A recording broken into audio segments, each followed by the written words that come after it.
네, 안녕하십니까 여러분. 최현민 교수입니다. 오늘은 여러분과 함께 데이터 활용 그리고 ICT 트렌드에 대해서 알아보는 시간을 가질 건데요.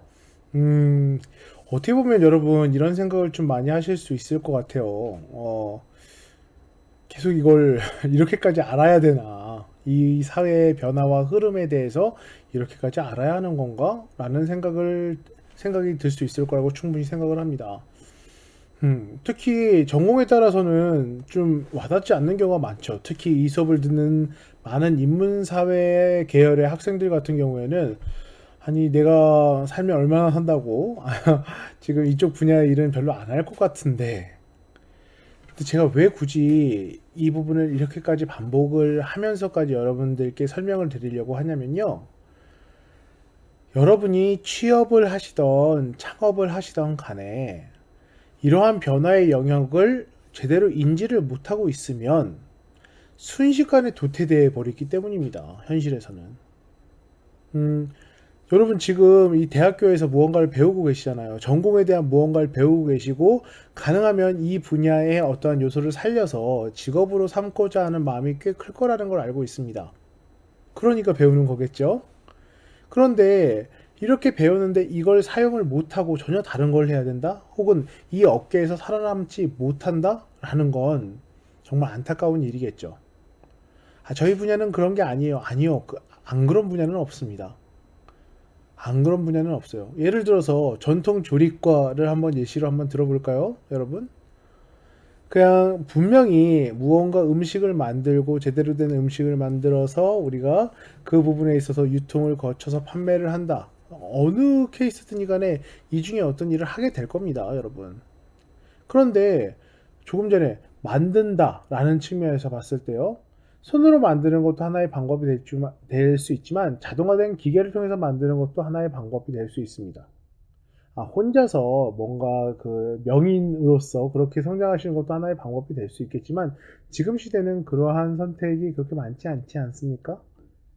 유통 같은 경우에도 마찬가지겠죠. 이 흐름이 어떤 식으로 되고 있는지를 알아야 판매가 가능하겠죠. 포장도 마찬가지고 다른 측면도 마찬가지일 거예요.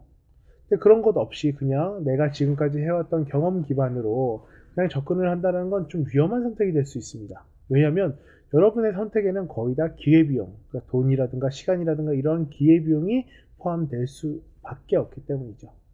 그렇기 때문에 제가 학생분들께 요구하는 건 이 ICT 트렌드, 그러니까 기본의 이제 이 사회 전체의 ICT 트렌드의 변화를 보면서 우리가 어떻게 여기에 적응을 할 수 있을까? 아니면 우리가 어떤 용도로 이걸 사용해 볼 수 있을까를 한번 생각해 보시는 겁니다.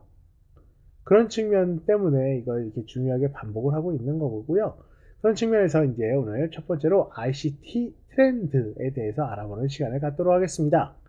자, 2020년 기준입니다. 2020년 기준으로 이러한 ICT 트렌드는 크게 네 가지 영역으로 구분을 하고 있습니다.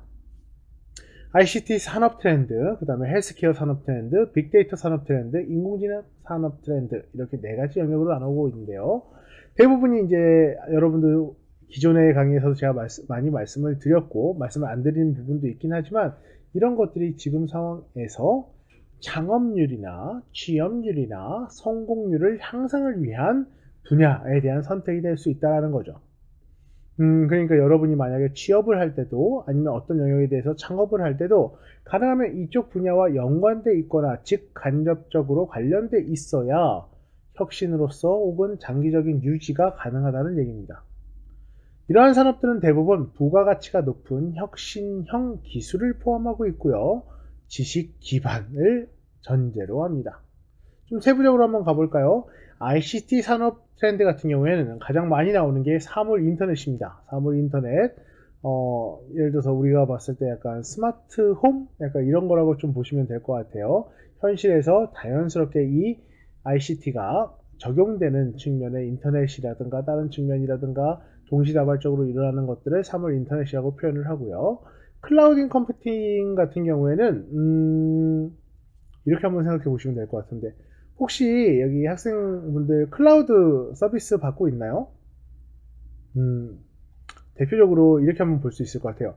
아이폰이나 여러분 핸드폰 사시면 사진 같은 거 많이 찍고 혹은 영상 같은 거 찍고 이러다 보면 용량이 순식간에 차죠. 요새 같은 경우에는 뭐 128기가라든가 256기가를 하더라도 사진 몇 개나 영상 몇 개 좀 고화질로 찍다 보면 그게 다 차는데, 그럼 어떻게 하세요? 지우나요? 컴퓨터 연결해서 옮기나요? 제가 왜 이렇게 질문을 드렸냐면, 실제로 우리가 예전에 비해서는 이러한 사용 용량이 정말 많이 늘어났지만 그것도 부족한 게 현실이에요. 그렇기 때문에 그때는 어떻게 하느냐, 공용 하드, 그러니까 예를 들어서 온라인상에 있는 하드라고 생각을 해주시면 돼요. 여러분 컴퓨터에 이걸 저장을 하면 저장을 하고 지우고 저장을 하고 지우는 것처럼 온라인 내에 이러한 저장할 수 있는 장치라고 표현하면 좀 헷갈릴 거고, 공간이라고 생각을 해주시면 좀 좋을 것 같습니다. 네이버에도 클라우드 서비스가 있고요.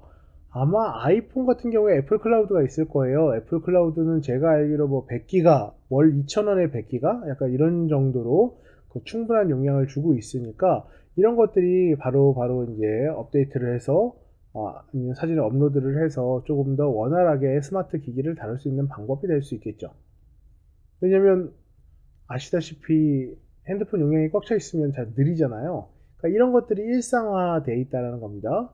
그 외에도 이제 스마트 디바이스, 그러니까 스마트워치라든가 개인 서비스 로봇이라든가, 이건 제가 지난번에 어디 갔을 때 로봇이 서비스를 하고 있다던가, 요새는 학생들이나 아니면 다른 분들이 시계를 차고 다닐 때 대부분 이제 이 온라인 애플워치라든가 아니면 삼성 갤럭시 뭐 워치 같은 걸 끼고 다니시더라고요.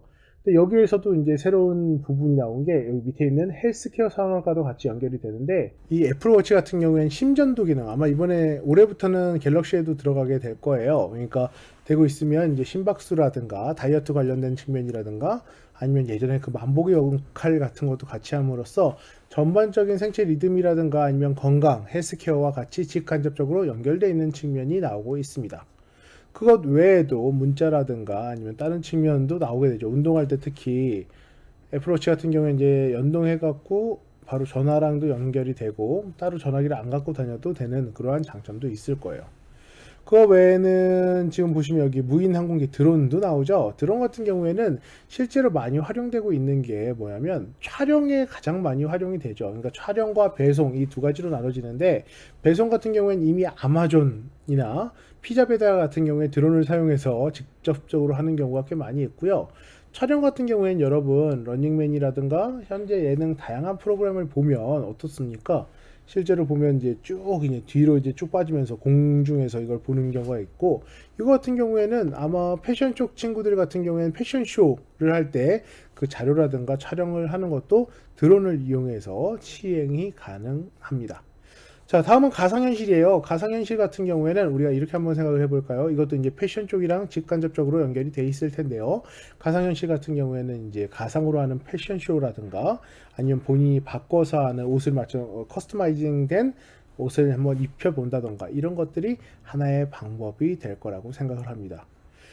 자, 그 외에는 이제 3D 프린팅, O2O 서비스 같은 경우에 있는데, 3D 프린팅 같은 경우에는 전통 조립가 학생들에게 도움이 될 수도 있을 것 같아요. 뭐냐면 다양한 기하학적인 형태의 접시라든가, 특히 데코나 이런 것들을 보면 저도 이제 비싼 레스토랑이나 이런 데 가다 보면 접시가 그걸 음식을 꾸며주는 정말 중요한 요소가 되더라고요.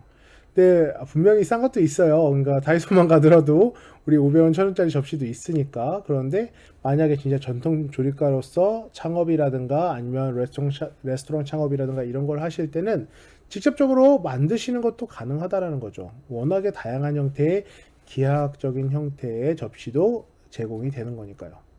자, 이러한 ICT 산업 트렌드가 있다면 여러분이 생각하셔야 될 건 뭐겠습니까? 계속 얘기하지만 어떻게 요 측면을 어떻게 내가 사업이나 아니면 앞으로 내가 할 부분에 대해서 적용을 하겠는가. 갑자기 제가 또 하나 더 생각이 났나요? 사물 인터넷 같은 경우엔 요새 메뉴판이, 여러분 생각하셨을 땐 예전에 그냥 다 종이로 되거나 막 이런 걸 생각하실 수도 있겠지만, 요새는 아예 시작 전부터 태블릿을 통해서 주문하는 것도 가능하죠. 사진도 들어있고 꾸며지는 것도 가능하고 나오는 데까지 걸리는 시간도 나올 수 있고요. 그 다음에 이런 것들이 시스템화되면 만약에 지금 당장 자리가 없어서 대기하는 시스템, 있는데 그 대기의 기간 동안 미리 주문을 해서 들어가자마자 식사를 하거나 약간 이런 것도 시스템적으로 가능하다는 얘기입니다. 특히 예전에 비해서는 요새 이 대기 시스템도 잘 돼 있더라고요. 식당 같은 경우엔 제가 잘은 모르지만 따로 연락을 받았을 때 만약 여기 계신 특히 야간 수업을 듣는 학생분들 같은 경우에는 본인의 직장이라든가 아니면 다른 창업도 생각하시는 분들이 있을 거라고 보여져요. 그러니까 이 케이스 같은 경우에는 다양한 서비스, 현재 업종에서의 다양한 서비스가 어떤 것들이 있는지도 확인하시면 훨씬 좋지 않겠습니까? 그러니까 그런 측면도 한번 고려해 보시면 좋을 것 같고요. 자, 두 번째로 한번 넘어와 보도록 하겠습니다. 두 번째는 헬스케어 산업이에요. 헬스케어 산업은 네, 아프면 우리가 알게 되겠죠. 자, 의료기기나 영상의료기기나 체외진단기기나 의료 IT라든가 이런 측면에 있어서 특히 운동과 같이 근래에 본 것 중에 제일 재밌던 게 일본 닌텐도에서 나왔던 위핏이라는 게 있습니다. 그러니까 게임과 운동을 접합하는 건데 뭔가 가면서 이제 계속 스쿼트를 한다던가 앉았다 일어났다를 한다던가 이런 걸 통해서 오늘 몇 칼로리를 소모했다라는 측면이 계속해서 이제 체크가 되는 거라고 보시면 될 것 같아요. 그러니까 이런 식으로 우리가 활용이 된다라는 거죠. 더 나아가서 전통조리과나 음식 관련된 쪽에서는 이러한 헬스케어는 음식과 직간접적으로 연결이 될 수밖에 없겠죠. 그러니까 사업적인 측면에서도 건강식이라든가 전통 조리 중에 건강식의 어떤 요소를 컨텐츠를 삼아서 접근을 하시는 것도 하나의 방법이 될 수 있을 겁니다. 특히 제가 명칭이 정확히 기억이 나지는 않는데요. 그런 거 있지 않나요? 옛날에 이제 절 있잖아요. 그러니까 채식주의, 요새 이제 비건이 유행하는 만큼이나 그런 측면으로 접근하는 것도 하나의 괜찮은 컨텐츠가 될 거라고 생각을 합니다. 자, 다음은 빅데이터 산업과 인공지능 산업인데요. 이 케이스 같은 경우에는 솔직히 여러분이 직접적으로 무언가를 하기는 쉽지 않죠. 왜냐하면 공학도가 아니니까. 반면에 이걸 이용하시는 건 좀 생각을 해보셔야 돼요. 그러니까 뭐냐면 빅데이터를 이용하고 인공지능을 이용한다라는 측면이요. 이게 아까 말했던 로봇 서빙 같은 게 뭐 될 수도 있겠지만 기본적으로 사람이 어디에 몰리고 어떤 사람과 어떤 검색 루트를 통해서 날 찾게 하는가. 예를 들어서 만약 제가 비건 레스토랑을 창업을 했어요. 그럼 여기서 뭔가 입소문만 갖고 내 주변 네트워크만 갖고 갈 생각을 하시면 안 되고요. 이런 거죠. 사람들이 뭘 검색했을 때 내 레스토랑이 나오게 할 것인가. 지역이 될 수도 있겠죠. 그러니까 예를 들어서 내가 어디 홍대 쪽에 무언가 가게를 열었다고 하면 그 지역에 대한 검색을 했을 때 지역 맛집으로 접근을 할 수도 있을 것이고요. 채식주의자 뭐 약간 이렇게 했을 때 검색을 할 수도 있을 것이고요.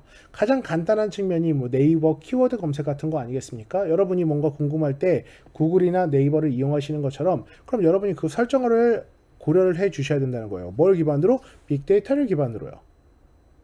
무조건 그냥 내가 생각나는 대로 하는 게 아니라 많은 사람들이 관심이 있고 접근하는 방식에 따라서 이렇게 여러분이 그걸 고려를 해서 데이터를 활용하는 방법을 깨달으셔야 될 필요가 있다는 겁니다. 그러니까 예전 방식을 고수하시면 안 된다는 거예요. 예를 들어 식당 열었다고 해서 예전에 그 주변에서 그냥 전단지 나눠주고 오세요 하고 어디 하나 홈페이지 같은 거 그냥 만들어 놓으면 사람들이 알아서 오겠거니 하면 안 된다는 겁니다. 요새 그런 것도 많지 않아요? 여러분 이런 서비스 같은 경우에 보면 누가 가게 할 때 가게 홈페이지를 들어가 봅니까? SNS나 인스타를 통해서 확인을 하죠. 그렇기 때문에 그 안에 내부 인테리어라든가 음식이 얼만큼 예쁘게 나오느냐 조명 같은 경우에도 그런 걸 신경을 쓰는 거잖아요.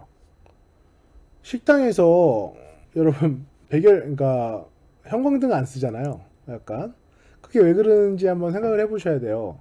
사진을 찍거나 배경을 만들었을 때 왜 그런 인테리어에 신경을 쓰는가?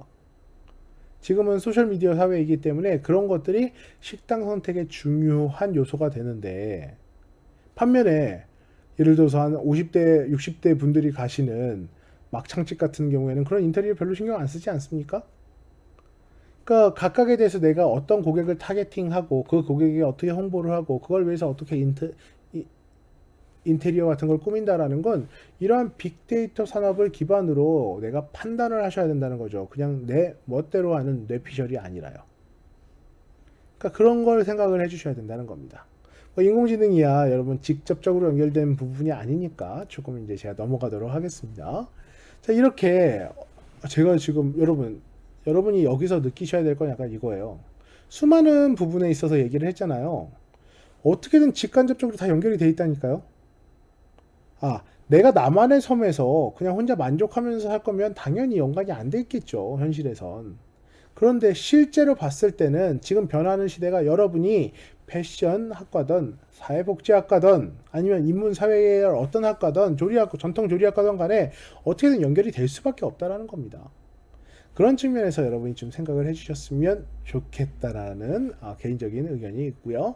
다음으로 한번 넘어가 볼까요? 자, 다음은 이 트렌드 자체가 엄청나게 성장을 하고 있다는 거예요. 이것만 기억을 해주시면 됩니다. 어느 정도냐면 연평균 40%가 증가하고 있어요. 여기 보시면 뭐 PC, 태블릿, 모바일, 기업 응용 소프트웨어, 인프라 소프트웨어, 비즈니스 IT 서비스, 모바일부터 시작해서 이제 서버, 스토리지, 기업 네트워크 기기 이런 것들이 전반적인 측면에서 2014, 13년부터 2013, 14, 15, 16, 17 지금까지 해서 일반적으로 연평균 40%씩 계속 증가하고 있는 상황이라는 겁니다. 사업이 연별로 40%씩 증가한다는 건 여러분 엄청난 거예요. 지금 당장에 내가 안 쓰니까 별로다, 그러니까 별로 그렇게 변화를 못 느낀다라고 여러분은 생각할 수 있겠지만 이 40%라는 건 어느 순간 됐을 때, 지금부터 한 5년이나 6년이 지났을 때 나는 모르고 있지만 모든 게 다 변해 버렸을 수 있다라는 걸 의미하는 겁니다. 그렇기 때문에 여러분 민감해 주세요. 사회 변화에 민감해 주시기 바랍니다. 기술의 변화에 민감하게 반응해 주시기 바랍니다. 자, 이런 것들은 일반적으로 봤을 때 저희가 이제 기술적인 이제 지금의 결과라고 얘기를 하고 있다면 학자들도 여기에 대해서 연구가 지속되고 있습니다. 대표적인 학자가 가드너라고 하는 학자인데요. 가드너 뭐 이렇게 표현을 합니다. 10대 전략 기술에 대해서 설명한 사람이에요. 뭐 마찬가지로 이걸 외우실 필요는 없습니다. 그러니까 아무래도 이제 이 변화에 대한 측면에 이걸 주도하는 게 우리나라보다는 약간 미국이 조금 더 빠르기 때문에 그 미국에서 대표적인 학자를 위주로 말씀을 드릴게요. 간단하게 한번 설명을 해보도록 하겠습니다. 자, 2020년에 10대 전략기술 트렌드를 이제 발표를 했는데요. 조금 바뀌었어요.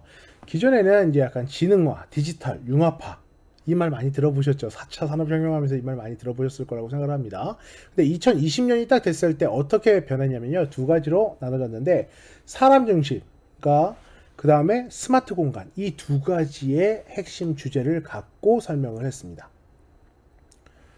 그 기존에는 이제 뭔가 이제 초기 단계니까 이제 모든 것들이 뭐 아까 AI가처럼 지능화가 되고 아니면 다 디지털이 되고 그게 섞여든다 메시가 된다라고 표현을 한다면 이제 이게 어느 정도는 안정화가 됐기 때문에 사람 중심 결국 뭘 위한 것이냐 사람을 위한 것이다. 그리고 사물 인터넷과 관련해서 스마트 공간이 지속적으로 발전할 수밖에 없다라는 겁니다. 그러니까 이건 이 실제 물리적인 측면의 환경이 이 물리적인 측면의 환경에 사는 사람이랑 그다음에 그 시스템적인 기술의 그 AI 같은 그런 시스템이 엄청나게 연결이 다 돼 버렸다는 겁니다. 그 다음에 이걸 상호 작용할 수 있는 공간이 뭐겠습니까? 스마트 공간이라는 거죠. 그렇기 때문에 2020년에 전략 기술은 인간 중심의 스마트 공간을 구현하는 게 핵심이고요. 그 다음에 자동화된 다양한 기술 확산, 인간 역량 강화, 인간을 포기할 수 없습니다. 어쩔 수 없이 모든 게 상호작용될 수밖에 없기 때문에 이런 역량 강화에 되는 핵심 촉매자. 그러니까 이게 대부분 제일 많이 나오는 게 에듀테크 같은 거예요. 에듀테크 같은 거. 이건 좀 여러분한테 익숙하지 않겠지만 저한테는 되게 중요한 포인트거든요. 왜냐면 학생들을 좀 효과적으로 교육시키기 위해서 어떠한 기술적인 변화가 있을 것인가. 지금은 우리가 이게 온라인으로 비대면으로 이렇게 수업을 하고 있지만 아쉬운 게 있죠. 뭐가 있겠습니까? 여러분 한 명 한 명을 제가 체크를 못 하잖아요. 누가 했는지 안 했는지. 그 다음에 제 수업을 얼만큼 이해하고 있는지도 체크를 하지 못해요. AI가 그걸 원래 이제 제가 시간이 많고 학생 한 명 한 명의 관심을 갖고 숙제를 어디까지 했는지, 과제를 얼만큼 수행을 했는지, 과제 수준은 어떻게 됐는지 이런 것들을 확인하는 게 필요하긴 합니다만 현실적으로 그게 좀 어렵죠. 제가 이번 학기에만 이 수업하는 학생들이 400명이 넘어가는데 모든 과제를 그렇게 하기는 힘듭니다. 그럼 그 역할을 누가 하느냐? 일반적으로 AI가 하게 된다는 거죠. 학생의 학습 진도와 과제 평가와 이런 것들을 통해서 최적의 맞춤형 교육을 진행한다라는 게 바로 이런 AI가 교육 쪽에서 해야 될 일이고 제가 요새 가장 관심을 갖고 있는 분야이기도 합니다. 이런 AI의 블록체인, 아예 사물 인터넷 등의 첨단 기술의 진전으로 개인의 프라이버시나 윤리적인 측면이나 보안 문제가 계속적으로 드러나고 있죠. 이것도 여러분 공감하고 계시지 않겠습니까? 특히 얼마 전에 나왔던 엠번망이라든가 아니면 온라인 개인정보가 유출되는 아주 큰 문제들이 지속적으로 나타나고 있습니다. 그러니까 이런 것들이 너무 일상화가 되기 때문에 당연스럽게 보안이라든가 이런 측면도 우리가 주의해야 될 부분이라고 볼 수 있겠죠. 자, 이 10대 전략 기술 같은 경우에는 조금 이제 이 단어로서 보면 너무 어려워서 우리가 굳이 이걸 다 풀어낼 필요는 없을 것 같은데요. 그래도 한 번만 짚고 넘어가겠습니다. 그러니까 산업 중심은 초자동화, 멀티 경험, 민주화, 휴먼 증강, 투명성과 추적성이고요. 스마트 공간에 대한 건 분산 클라우드, 자율이동체, 강화해지, 실용적 블록체인, AI 보안 같은 경우입니다. 그냥 용어만 살짝 한번 들어봤다 정도만 하고 넘어가겠습니다. 여기까지 깊이 있게 파고들 필요까지는 없을 것 같고요. 근데 이게 가드넘하면 이렇게 말한 게 아니라 미국 소비자협회 자체도 이러한 기술을 주목하고 있다는 거예요. 왜 제가 이것도 갖고 왔냐면 이것 때문입니다. 결국 여러분이 패션 쪽에 일을 하시던 전통조리과에서 일을 하시던 다른 분야에서 일을 하시던 간에 다들 어떻습니까? 고객이라는 소비자를 만나게 될 겁니다. 그럼 이 소비자기술협회가 말하는 기술이라는 건 여러분도 고려하셔야 될 부분이라는 거죠. 잠깐 볼까요? 디지털 치료가 있고요. 플라잉카가 있고 미래식품이 있고 안면인식이 있고 로봇이 있습니다. 자, 여기서 여러분이 직간접적으로 할 수 있는 가장 중요한 두 가지가 나와 있죠. 첫 번째가 미래식품입니다. 미래식품, 특히 먹는 것에 대한 측면은 사람들의 관심이 줄 리가 없습니다. 식품 생산자, 유통자, 소비자뿐만 아니라 사회 전체를 변화시키는 아주 중요한 역할을 할 수 있고 그게 바로 식품 기술의 진화를 나타내는 거죠. 근데 이 진화라는 게 갑자기 막 유전자 조작을 하는 음식 이런 것뿐만 아니라 보통 이러한 효능이나 접근 방식은 과거로부터 찾는 경우가 꽤나 많습니다. 지금의 음식 만약 이런 거 어떠세요? 저도 그런 게 있으면 너무 좋겠는데 아무리 먹어도 살이 찌지 않는 정말 맛있는 음식이라든가 이런 것들이 있으면 좋겠죠. 어떤 분들 같은 경우에 먹는 게 또 귀찮아서 알약 하나만 먹으면 뭔가 하나도 배가 안 고픈 그런 것도 있으면 좋겠죠. 그러니까 이런 것처럼 식품 기술이라는 건 정말 민감할 수밖에 없다라는 겁니다. 그리고 이 사업으로 봤을 때는 식품 혹은 식량 생산 이 단계에서 기술이 접목되면서 자동화가 일어나면서 비용 절감이 일어날 수도 있고요. 수익 생산성이 높아질 수도 있고 대체제나 대체할 수 있는 무언가가 계속 개발될 수도 있는 겁니다. 레스토랑 같은 데 가보면 여러분 이런 거 있잖아요. 일식 오마카세라든가 아니면 한정식 같은 데도 비싼 데 가면 얼마 전에 제가 무슨 오가나인가? 어디 한우 정식집 같은 데를 알아봤는데 거긴 1인당 저녁에 하루 먹는데 한 사람에 100만 원 정도더라고요. 보통 못 가죠. 그런 데는 현실적으로 봤을 때. 그러니까 많은 사람들이 가성비를 찾는 거 아니겠습니까? 근데 한식 같은 경우에도 그런 경우가 꽤 많더라고요. 물론 좋은 음식 재료를 당연히 비싸게 그 다음에 장인들이 열심히 노력한 그 인력에 대한 가성비는 필요하겠지만 일반 소비자 그것만 쫓다가는 어떻게 되겠습니까? 지금 시점에서. 그러니까 사회 분포를 보면 아무래도 잘 사는 사람도 있겠지만 중상층이라든가 그 밑에 하위층 같은 경우가 훨씬 더 경제적으로 봤을 때 많을 텐데 많은 쪽으로 가는 것도 예를 들어서 이제 VIP 위주로 가는 것도 하나의 사업 방법이 될 수 있겠지만 박리담회처럼 정말 많이 파는 것도 하나의 방식이 될 수 있겠죠. 농담으로 어디 목만 잘 잡으면 붕어빵 장사를 해도 월 매출 10억이 나온다 약간 이런 데도 있지 않겠습니까? 월 매출은 좀 오반가요? 하여튼 그런 식으로 무언가를 할 수 있기 때문에 그런 측면에서 봤을 때 이런 것들 대체할 수 있는 거라든가 아니면 자동화를 할 수 있는 측면도 절대 놓치면 안 되는 부분이라고 보여집니다. 요새는 별의별 자동화 기기가 많이 나왔더라고요. 김밥 싸는 것도 나왔고 초밥 만드는 것도 나왔고 이러다 보니까 이런 측면에서 내가 활용할 수 있는 건 무엇인가? 그러니까 완벽하게 장인이 이런 거랑 비슷한 거예요, 여러분. 최고급 재료를 써서 장인이 만들어서 만드는 초밥이 있고 그 다음에 기계를 통해서 공수해온 어떠한 대표적인 어떠한 생선을 통해서 뭘 만든 초밥이 있다라고 했을 때 이거는 뭐 한 점에 3만 원이고 이게 2천 원이라면 그리고 맛 비교를 했을 때 얘가 100인데 얘가 한 80 정도라면 아무도 일로 가지 않아요. 이걸 가지. 그러니까 여러분이 음식을 만드실 때도 장인으로서 마스터로서 어떤 길을 간다. 아, 좋습니다. 그런데 만약 이걸 사업으로서 길을 간다면 이런 것도 한번 생각해 보실 필요가 있어요. 자, 두 번째로 여러분이 주의하셔야 될 소비자 기술협회에서 초점을 맞춘 내용은 뭐냐면 안면 인식입니다. 근데 이 안면 인식은 휴대폰에서 이제 여러분 얼굴로 하는 것처럼 이걸 이용할 수 있는 방법은 페이스 프린트를 측정해서 개인의 데이터베이스와 비교, 대조, 사용 목적에 따른 결과를 도출하는 건데 이건 전 패션 쪽에 적용하기가 정말 용이할 거라고 생각을 해요. 늘 얘기하는 거지만 저도 그런 경우가 꽤나 많거든요. 아, 뭔가 어디서 옷이 너무 예뻐서 옷을 샀어. 아, 그런데 받고 보니 아, 이건 모델이 입어서 이쁜 거구나 라는 걸 알게 된 거죠. 내가 입으니까 이게 같은 핏이 아닌 거예요. 뭔가 당연히 하겠죠. 뭐 머리 크기도 다르고 길이도 다르고 등치도 다르니까. 그러니까 그렇게 접근이 되기 때문에 그런 측면에서 이걸 오차를 줄이면 정말 좋겠다라는 생각을 해요. 그러니까 페이스 프린팅처럼 바디 프린팅을 해갖고 만약에 내가 이 옷을 샀을 때 이 사이즈를 샀을 때 어떤 핏으로 나오는지를 우리가 확인할 수 있으면 어떻겠습니까? 그러니까 매번 이런 실수를 안 하게 되겠죠. 언젠가 이 옷을 입을 거야 뭐 약간 이런 실수, 그다음에 돈을 계속해서 낭비하는 그런 실수를 하지 않을 수 있을 거라고 생각을 합니다. 그런 측면에서 이 안면 인식 기술이라든가 이 유통 과정은 중요한 포인트가 될 수 있겠죠. 자, 그럼 추가적으로 우리가 조금 전에 말했던 그 빅데이터를 분석하거나 활용하는 사례나 예시, 여러분이 직접적으로 할 수 있는 방법들을 한번 확인을 해 보도록 하겠습니다. 이 빅데이터라는 건 저희가 지난번 빅데이터 관련된 내용을 하면서도 한 번 더 말씀을 드렸지만 지금 상황 같은 경우에는 이제 우리나라와 미국을 좀 비교해 볼 수 있을 겁니다.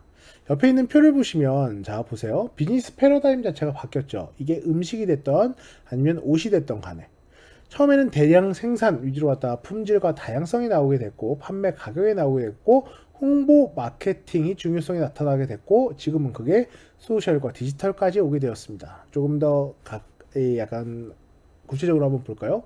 예전엔 그냥 많이 만들어서 그냥 비슷하게 입고 다녔다면 어느 순간 거기에서 사람들의 기호와 선택이 생기기 시작한 거죠. 그게 뭐겠습니까? 바로 품질과 다양성입니다. 그리고 이 품질과 다양성에 따라서 나오는 게 뭐겠습니까? 바로 가격이 같이 나오게 되겠죠. 근데 이러한 가격, 판매를 유지한 상황에서 이게 어떻게 선택이 되느냐?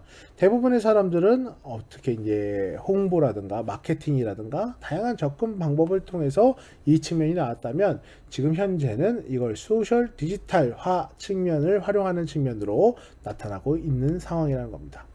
보시면 좀 재밌는 게 이런 게 있어요. 그러니까 우리나라 시장이 있고 미국 시장이 있으면 지금 이 격차는 계속해서 줄어들고 있어요.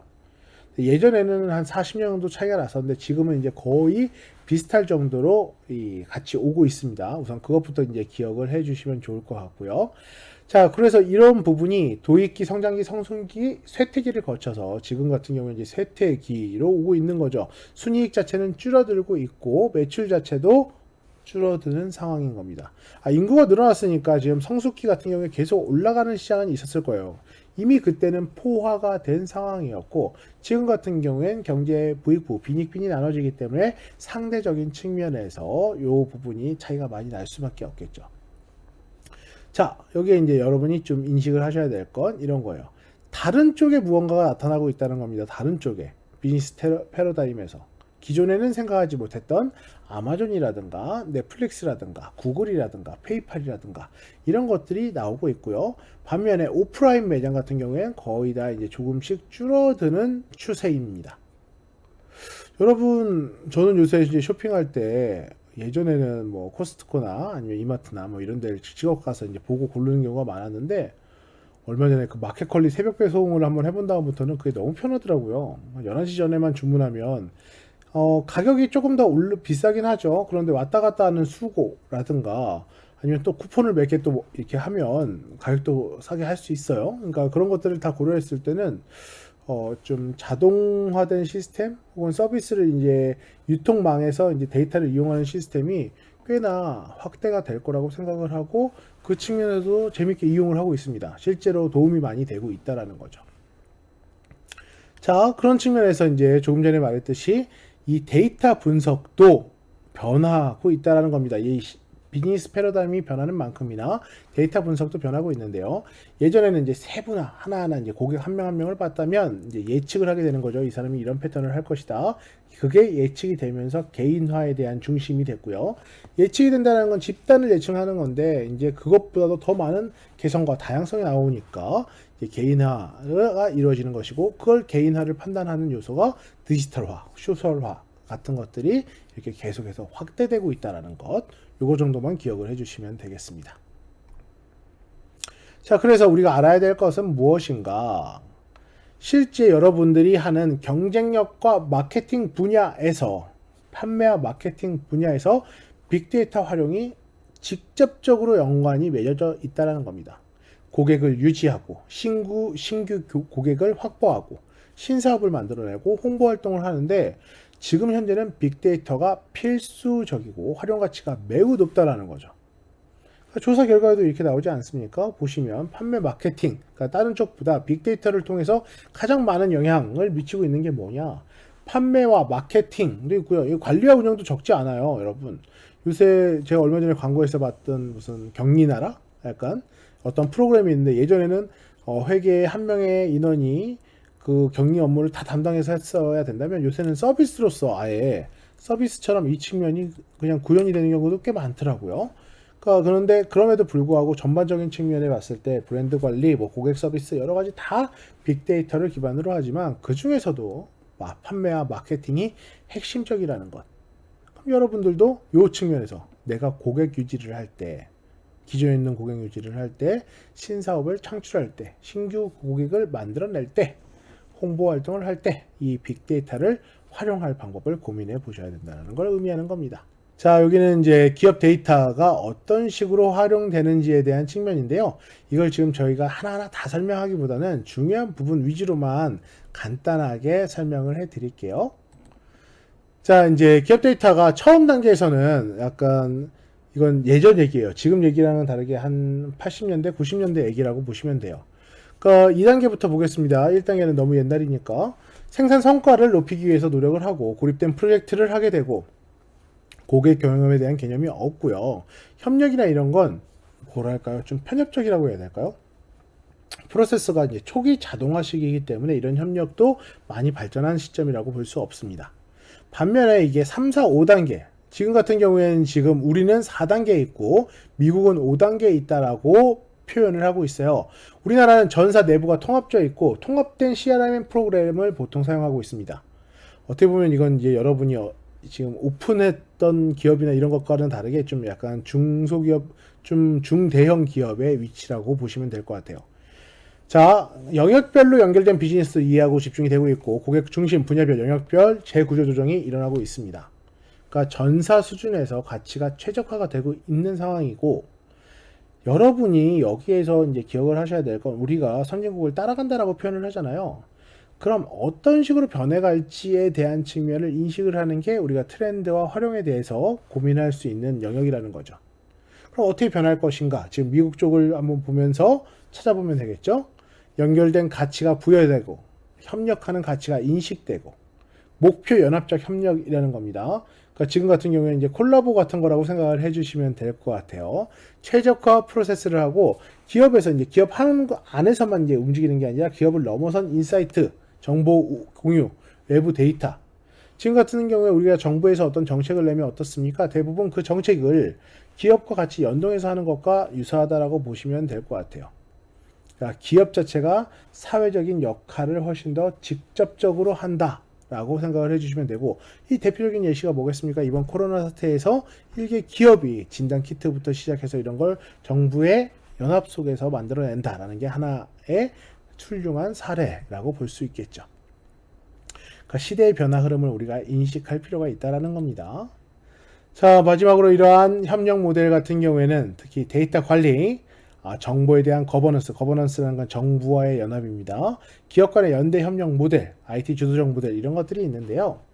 예전에는 그냥 우리가 기술과 현업이 별개라고 되어 있다면 지금 모든 것에서 연결되어 있다라는 측면으로 생각을 해주시면 되겠습니다. 빅데이터 관련해서 여러분이 직접적으로 활용할 수 있는 건 관련된 회사를 찾아보시는 것도 하나의 방법이 될 수 있고요. 정 이 부분이 너무 접근이 어려우시거나 창업할 때도 이제 도움이 필요하시면 저한테 연락을 주셔도 무방합니다. 그러니까 어떤 측면이냐면 제가 이제 창업 보육 매니저 자격증도 갖고 있고 실제 창업 평가위원으로 활동한 적도 있기 때문에 만약에 여러분이 이런 빅데이터를 직접적으로 활용을 못 하시더라도 이건 학생분들 중에 추후 창업이라든가 아니면 이렇게 사업에 대한 고민이 있으실 때도 어느 정도 제가 그냥 무료로 지원해 드릴 수 있으니까 언제든지 저를 좀 활용해 주시면 좋을 것 같습니다. 자, 이렇게 우리가 14주 동안 컴퓨팅 사고와 이 ICT 트렌드와 지금 변화하는 세상에 대해서 알아보는 시간을 가졌는데요. 너무너무 고생하셨습니다. 그러니까 특히 많이 힘드셨을 거라고 생각을 해요. 특히 새로운 공부라는 건 늘 부담이 될 수밖에 없습니다. 근데 그런 측면에서도 과제를 하시기 위해 결과물을 내시기 위해 고생하셨던 거 제가 충분히 이해를 하고 있고요. 그런 측면에서 너무 이제 내가 못 따라온 게 아닌가 너무 걱정은 안 하셔도 될 것 같습니다. 두 번째로는 지금 이게 여러분과 이제 화면으로 이렇게 만나는 사이지만 화면으로밖에 못 만났지만 우리가 이 인연을 소중히 생각을 하고 추후에 저한테 이제 조금 전에 말씀드렸던 창업이라든가 아니면 취업이라든가 고민되는 부분이 있으면 언제든지 메일로 연락을 주시기 바랍니다. 자, 그러면 제가 빠른 응대를 통해서 여러분과의 인연을 소중히 여기는 마음을 기반으로 답을 드리도록 하겠습니다. 자, 그럼 14주차 강의 여기까지 진행하도록 하겠습니다. 오늘 마지막까지 강의 듣느라 고생 많으셨습니다. 감사합니다. 네, 이번 시간엔 바로 컴퓨팅 사고 프로세스, 계속해서 언급하고 있는 문제 해결을 위한 컴퓨팅 사고 프로세스에 대해서 한번 알아보도록 하죠. 보통 우리가 일상에서 어떠한 문제가 생깁니다. 그러면 그 문제를 인식을 하죠. 이런 게 문제가 생겼구나. 우선 이 시점이 빨라야 될 필요는 있을 겁니다. 인식을 했으면 이 문제가 왜 생겼는가에 대한 원인 분석을 하게 됩니다. 자, 우선 아직 여기까지는요, 컴퓨팅 사고라고 말하지 않습니다. 컴퓨팅 사고라 이 전 단계죠.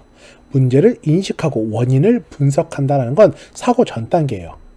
일상적인 측면의 사고인 거지 컴퓨팅 사고라고 하지 않는다는 겁니다. 그럼 컴퓨팅 사고는 뭔가? 바로 해결안에 대한 측면이죠. 우리가 일상에서도 문제에 대한 인식을 하거나 원인에 대한 분석 매 시간, 매분, 매초 모든 상황에서 이런 걸 하고 있지 않습니까? 막 뛰어가다 버스를 놓쳤어요. 어떻게 할 것인가? 저기 막 찼는데 어떻게 해야 되나? 뭘 타고 해야 되나? 지하철을 타나? 택시를 타나? 그럼 비용이 어떻게 되는데? 이러한 문제인식, 원인 분석, 내가 다음부터 늦지 말아야겠다. 뭐 이런 측면에 대해서 여러 가지 요소 있잖아요. 이런 것들은 그냥 사고 전 단계. 문제는 이 문제를 해결하는 사고 자체를 컴퓨팅 사고로서 접근을 하실 필요가 있다는 거죠. 이건 뭐냐? 배웠었습니다. 우리 그때 하신 거 기억나시나요? 분해, 추상화, 패턴 인식, 알고리즘. 이 방식을 통해서 해결하는 문제에 대한 해결안을 만드는 게 바로 컴퓨팅 사고 단계라고 말을 할 수 있습니다. 그리고 이걸 결정이 됐으면 어떻게 실행을 하고 평가를 하고 이 흐름을 자체로 알고리즘화해서 어떻게 코딩을 하는 것들, 이 전체 자체가 컴퓨팅 사고를 통한 문제 해결이라고 볼 수 있겠죠. 여러분이 기억하셔야 될 건 이 컴퓨팅 사고를 기반으로 한 해결안, 옆에 있는 분해, 추상화, 패턴 인식, 알고리즘에 대한 거. 지난번에 제가 간단하게나마 각각에 대해서 설명을 좀 드리긴 했어요. 예시도 드리긴 했는데 지금부터는 이걸 그냥 단순한 예시에서 끝나는 게 아니라 좀 더 구체적인 한번 실습을 해보려고 합니다. 왜냐하면 이게 필요한 건 계속 얘기해 드렸죠. 앞으로 여러분에게 닥칠 문제에 대해서 이 사고 방식으로 하시게 되면 적어도 꼭 감정적인 측면까지는 모르겠지만 적어도 가장 효율적으로 지금 세대에 적응할 수 있는 이 문제를 해결할 수 있는 방안이라는 겁니다. 그렇기 때문에 이 측면을 우리가 늘 고려해 두셔야 될 필요가 있다는 거죠.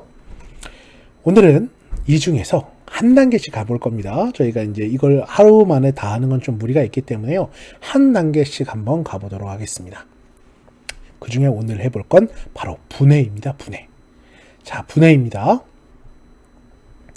분해의 경우에는 한번 보십시오.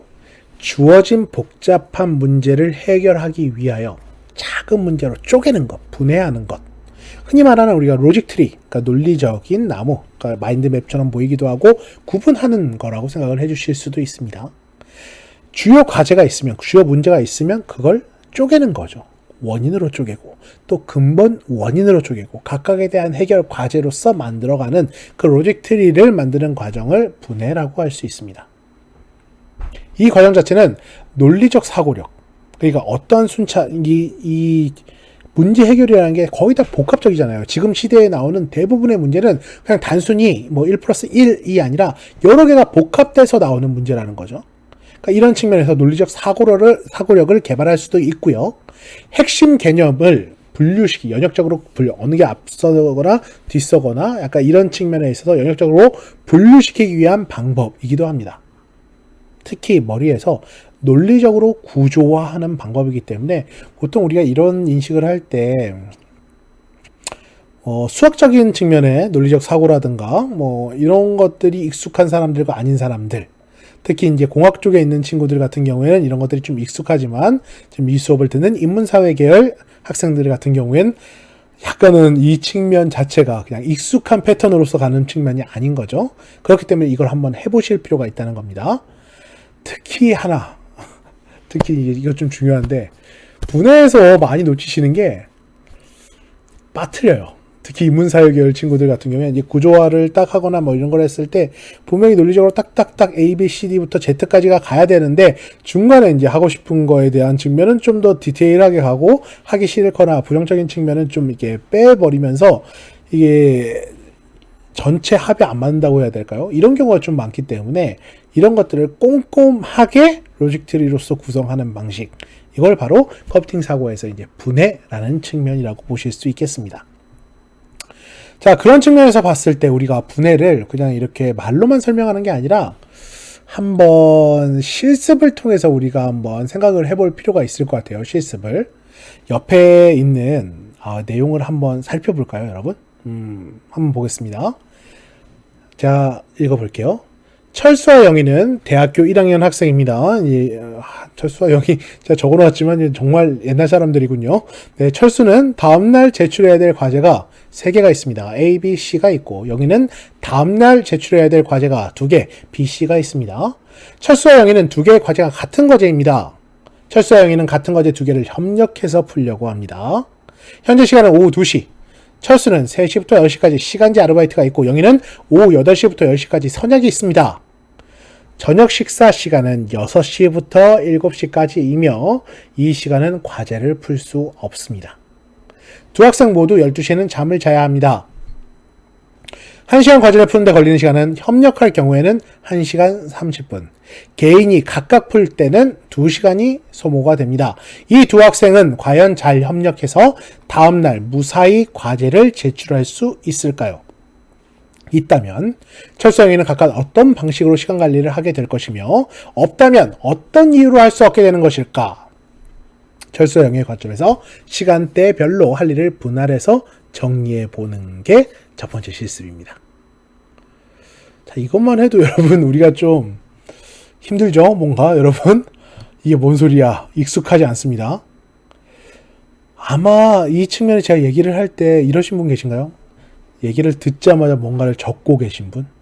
적을 때 문서로서, 그러니까 글자로 적는 게 아니라 구조화된 그림으로, 시간적인 그림으로 적으신 분이 계실까요? 이게 사고를 한다라는 게 여러 가지 복합적인 측면이 있다는 겁니다.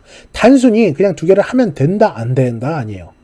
자, 이걸 분석함에 있어서 이 표를 한번 구분을 해봅시다.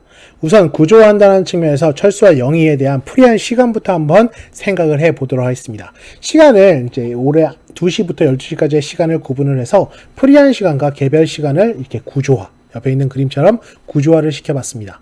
봤더니 2시부터 3시까지는 프리한 시간이었고 3시부터 6시까지는 영희만 프리한 시간, 6시부터 7시까지는 둘 다 안 되고 7시부터 8시까지는 둘 다 프리, 8시부터 10시까지는 철수만 프리한 시간, 10시부터 2시까지, 12시까지는 둘 다 프리한 시간이었습니다. 과제를 혼자 하면 2시간이 걸립니다. 과제 2명이 같이 하면 1시간 30분이 걸립니다. 자, 그럼 어떻게든 2명이 같이 했을 때의 시간을 확보하는 게 가장 최우선이겠죠. 그래서 제가 정리해 본 건 바로 이렇습니다. 자, 표를 펴시면 우선 과제 하나부터 정리를 한번 해봅시다. 공통적인 과제는 B와 C입니다. 그럼 C라는 측면에서 10시에서 둘 다 프리한 시간, 그리고 한 개의 과제를 마무리할 수 있는 시간, 2시간 이상의 프리한 시간이 연달아 있는 건 어떻습니까? 10시부터 12시까지 이 텀밖에 없죠. 그럼 우선은 이 10시부터 12시까지의 시간에 C 과제를 마무리를 하고 30분의 시간이 빌 겁니다. 그럼 여기에 있는 30분의 시간과 공통적으로 할 수 있는 1시간의 시간을 만들어 보면 과제 B를 같이 할 시간을 뺄 수 있게 되는 거죠. 그럼 10시부터 12시까지는 C와 과제 B의 일부분 30분 분량을 하고 선택은 어떻게 될 수 있겠습니까? 7시부터 8시 혹은 2시부터 3시의 사이에 둘 중에 하나를 정해서 과제 B를 진행할 수 있을 겁니다. 어차피 영희는 A 과제는 할 필요가 없기 때문에 그 A에 대한 측면은 언제 하는 게 좋겠습니까? 보통 철수는 8시부터 10시까지가 프리한 타임이기 때문에 이 8시부터 10시까지의 시간에 A에 대한 과제를 시행하면 되겠죠. 이걸 연달아서 번다고 했을 때 최적의 패턴 같은 경우에는 사람마다 사정은 다르겠지만 보통 7시에서부터 12시까지 라고 했을 때 12시까지라고 했을 때 그럼 7시부터 철수 입장에서 보면 7시부터 B 과제를 진행하다가 8시부터 10시까지 A 과제를 진행을 하고 10시부터 12시까지 B의 못한 부분과 C를 하면 되는 것이고요. 여기 같은 경우는 어떻게 7시부터 8시까지 B 과제를 진행하다가 약속을 갔다 와서 10시부터 12시까지 못다한 B 과제와 C 과제를 하면 다 수행이 되는 거겠죠. 자, 우선 설명을 들어서 우리는 이해는 가지만 이걸 구조하고 다 표로 나누고 어떠한 선택이 있는지를 확인하고 그러지 못했을 선택이 어떻게 되어 있는지 각각의 시간을 다 쪼개서 분해해서 생각을 해볼 필요가 있다는 겁니다. 이런 것들이 보통 사고에서 컴퓨팅 사고에서 문제를 해결하기 위한 분해라는 측면이라고 인식을 해주시면 되겠습니다. 지금부터 제가 과제에 대한 안내를 드리도록 하겠습니다. 일과 계획표를 작성해 주시기 바랍니다. 시간별 일과 계획표입니다. 자, 지금 시간은 오후 3시 30분, 취침 시간은 12시 30분, 저녁 약속은 6시부터 7시 30분까지 1시간 반입니다. 근데 저녁 약속 시간, 장소까지 이동하는데 30분. 학교 과제는 3개를 진행해야 됩니다. 과제 A가 1시간, 과제 B가 1시간, 1시간 30분, 과제 C가 2시간. 각각 과제별로 드는 시간이 다릅니다. 과제는 집중해서 한 번에 진행 시 해당 시간 내에 수행이 가능합니다. 그러니까 예를 들어서 과제 A는 1시간 내, 1시간의 시간 동안 딱 하면 됩니다. 근데 이걸 쪼개서 할 경우 30분이 추가됩니다. 과제 C 같은 경우에 원래 2시간짜리입니다. 2시간 동안 연달아서 하면 2시간에 할 수 있습니다. 쪼개서 할 경우에는 쪼갤 때마다 30분이 추가가 됩니다. 그리고 나는 보통 하는 게 홈 트레이닝을 하루에 45분 정도 진행을 하고 오늘 이제 주말에 얼마 전에 끝났지만 이태원 클래스 본방사수를 10시 50분부터 12시 10분까지 진행을 합니다. 그 다음에 늘 나를 원하는 남자친구와 통화는 늘 30분 해줘야 됩니다. 6시에서 10시 사이에 아무 때나 할 수 있습니다. 가능하겠습니까? 자, 지금 오후 3시 30분부터 취침인 12시 30분까지 이 구조로서의 오늘의 계획, 시간이 가능하겠습니까? 이걸 한번 분해해 주시기 바랍니다. 생각 좀 많이 해보셔야 될 것 같습니다. 여러분, 생각은 충분히 해보실 필요가 있습니다. 해보시고 만약 불가능하다면 가능하려면 어떻게 해야 되는가? 그 최소한의 그 자는 시간이나 아니면 다른 시간에 최소한의 조건을 한번 설정을 한번 해보시기 바랍니다. 네, 과제 제출은 해당 부분에 있어서 여러분이 충분히 컴퓨팅 사고를 기반으로 분해를 해 주신 다음에 활동에 대한 시간별로 구분하셔서 학교에 있는 ABC e-러닝의 과제란에 제출을 해 주시면 되겠습니다. 제출 자체는 파일로 하시는 것보다 그냥 간단하게 여러분들께서 그냥 텍스트 형태로 몇 시부터 몇 분까지 어떤 활동, 몇 시부터 몇 분까지 어떤 활동 이렇게 해서 3시 30분부터 어떻게 12시 30분까지의 그 활동 시간 한번 구성해 보시면 되겠습니다. 늘 말씀드리는 거지만 부담을 드리기 위한 게 아니라 사고에 대한 연습입니다.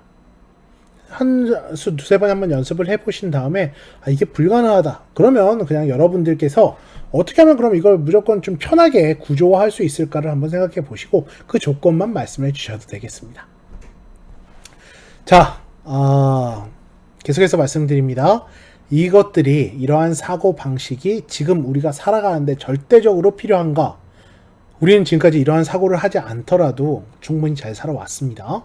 하지만 지금 변화하는 시대에 좀 더 빠르게 적응하고 변화하는 문제점에 대해서 이 문제를 해결하기 위해서 살아가기 위해서 이러한 사고가 계속해서 요구되고 있다 보니 우리가 적어도 대학이라는 공간에서 학습을 통해서 이 사고력에 대한 방식, 프로세스를 숙지함으로써 보다 빠른 변화의 세상에 응대해 나가고 적용해 나가는 여러분들이 되시길 바랍니다.